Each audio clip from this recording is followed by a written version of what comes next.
যুক্তরাষ্ট্রে কর বিল পাশ হলে আমেরিকা পার্টি গঠনের ঘোষণা দিয়েছেন ইলন মাস্ক। 1 জুলাই সামাজিক যোগাযোগ মাধ্যম এক্সে একাধিক পোস্টে এই সিদ্ধান্তের কথা জানান তিনি। যুক্তরাষ্ট্রে প্রস্তাবিত কর বিল নিয়ে ট্রাম্পের সঙ্গে বিরোধে জড়িয়েছেন ইলন মাস্ক।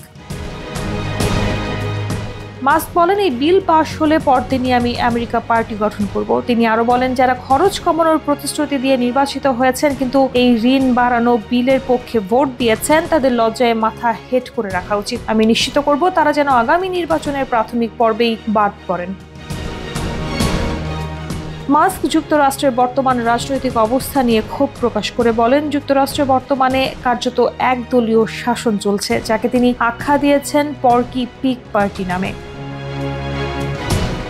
তিনি আরও অভিযোগ করেন, এই বিল পাশ হলে দেশের ঋণ $5 ট্রিলিয়ন বাড়বে, যা ঋণের দাসত্ব তৈরি করবে। তাই তিনি কংগ্রেস সদস্যদের বিরুদ্ধে প্রচারণা চালানোরও ঘোষণা দিয়েছেন। এর আগে মাস্ক ট্রাম্পের অন্যতম বড় দাতাদের একজন ছিলেন। তিনি ট্রাম্পের পুনর্নির্বাচন প্রচারে প্রায় $275 মিলিয়ন খরচ করেন এবং হোয়াইট হাউসের সরকারি দক্ষতা বিভাগের উপদেষ্টা হিসেবেও দায়িত্ব পালন করেছেন। কিন্তু সাম্প্রতিক সময়ে প্রস্তাবিত কর বিল ঘিরে এই সম্পর্ক তিক্ত হয়ে উঠেছে।